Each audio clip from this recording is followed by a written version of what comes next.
प्रिय विद्यार्थियों, हिंदी परिवार की ऑनलाइन पाठशाला में आज हम जिस प्रकरण के विषय में चर्चा करने वाले हैं वह बड़ा ही महत्वपूर्ण है और प्रत्येक कर्मचारी के लिए जो कि गजेटेड ऑफिसर होता है अर्थात जो राजपत्रित अधिकारी होता है उसको उसके लिए बड़ा ही महत्वपूर्ण हो सकता है। साथ ही साथ आपके कक्षा 12 के हिंदी अनिवार्य विषय के पाठ्यक्रम में यह अधिसूचना का टॉपिक जुड़ा हुआ है। अधिसूचना का प्रारूप आपको उदाहरण के रूप में लिखना होता है, ऐसा आपके प्रश्न पत्र में आता है। तो विद्यार्थियों, क्या है अधिसूचना, इसको देखते हैं। विद्यार्थियों, अधिसूचना की जो अंग्रेजी होती है वो नोटिफिकेशन होता है और इससे संबंधित जो तथ्य हैं, प्रमुख बातें हैं, वो हम जानेंगे। इसके बाद वाले वीडियो में विद्यार्थियों हम प्रारूप के साथ में अधिसूचना के उदाहरण, एक दो उदाहरण देखने वाले हैं। तो आइए विद्यार्थियों देखते हैं क्या है अधिसूचना। अधिसूचना का जो अंग्रेजी अर्थ होता है वो होता है नोटिफिकेशन।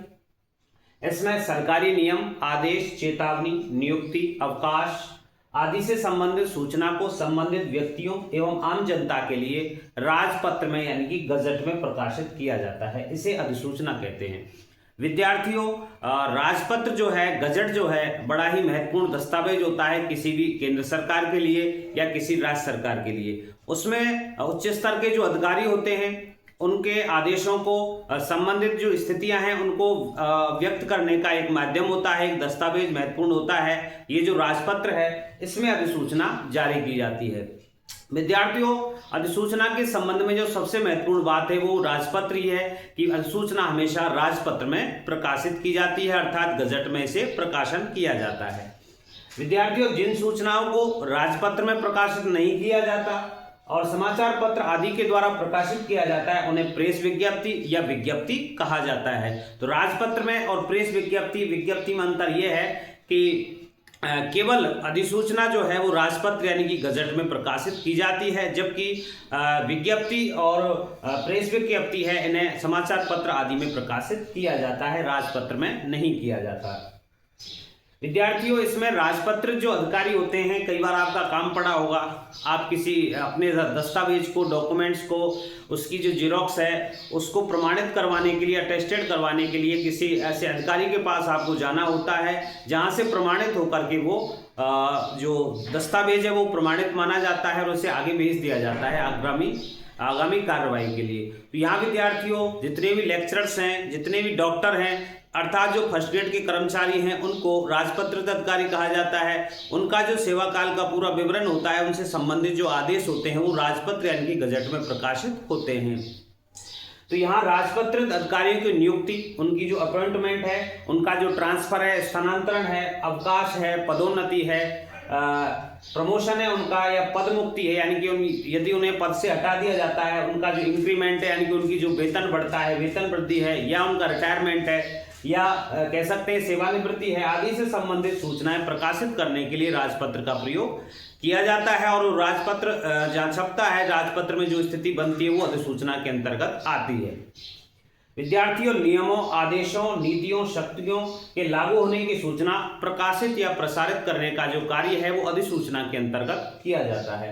अधिकारियों के कार्यभार यानी कि उनका जो कार्य है, जिस कार्य के वो लगे हुए हैं, उनके कार्य का विभाजन करने के लिए, कार्यभार आदि के अधिकारों की सूचना देने के लिए भी इसे प्रसारित किया जाता है इस सूचना के माध्यम से। किसी विशिष्ट व्यक्ति को अधिकार प्रदान करने संबंधी सूचना भी अधिसूचना के माध्यम से की जाती है। विद्यार्थियों, भारत सरकार का जो गजट है यानी कि जो राजपत्र है उसके 4 भाग हैं और प्रत्येक भाग के 4 अनुभाग इसमें होते हैं और साथ ही साथ प्रत्येक अनुभाग के जो विषय हैं वो भी निश्चित होते हैं कि कौन सा किससे संबंधित विषय है, किस भाग के किस उपभाग में ये आएगा। तो उसके प्रत्येक भाग उपभाग के जो भी अनुभाग होते हैं उसके विषय क्या होते हैं, निश्चित हुआ करते हैं। अधिसूचना अन्य पुरुष में लिखी जाती है, किसी व्यक्ति विशेष को सूचित करके नहीं लिखी जाती, अन्य पुरुष में लिखी जाती है, किसी अधिकारी या व्यक्ति विशेष को संबोधित करके नहीं लिखी जाती। और भी महत्वपूर्ण तथ्य विद्यार्थियों अधिसूचना के बारे में वो इस प्रकार से है कि जिस विभाग द्वारा अधिसूचना जारी की जाती है उस विभाग के जो मुख्य सचिव है उसके नाम से प्रकाशित होती है। ऐसा स्थिति आती है राज्य सरकार के अंतर्गत। क्योंकि मुख्य सचिव के नाम से जारी क्यों की जाती है, इसका कारण है कि मुख्य सचिव जो होता है वो राज्य सरकार के का क्या होता है, प्रशासनिक प्रमुख होता है।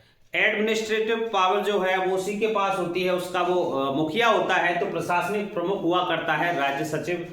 तो उस मुख्य सचिव के नाम से ये अधिसूचना जारी की जाती है। अधिसूचना भारत सरकार या राज्य सरकार द्वारा जारी किया जाने वाला एक राजपत्र होता है। विद्यार्थियों को साधारण सी परिभाषा में आपसे पूछा जाए कि अधिसूचना क्या है, तो आप कहेंगे कि अधिसूचना भारत सरकार या राज्य सरकारों द्वारा जारी किया जाने वाला एक राजपत्र होता है, इसे राजपत्र में प्रकाशित किया जाता है, वह अधिसूचना कहलाती है। महत्वपूर्ण जो सरकारी निर्णय होते हैं या आदेश होते हैं, तो राष्ट्रपति या राज्यपाल के नाम से यह अधिसूचना जारी की जाती है। बहुत ही जो महत्वपूर्ण विषय हो सकते हैं, या तो राज्य सरकार से संबंधित या केंद्र सरकार के जो महत्वपूर्ण विषय होते हैं, उन पर अधिसूचना जारी करने का जो काम है, उनमें आवश्यकता पड़ती है विद्यार्थियों, राष्ट्रपति की, राज्यपाल की, इनके नाम से अधिसूचनाएं जारी की जाती हैं। जैसे कि संसद में कोई कानून बनाया गया है, वो पारित हो गया है, और उसके लागू होने की जो अधिसूचना है वो राष्ट्रपति के नाम से जारी की जाती है।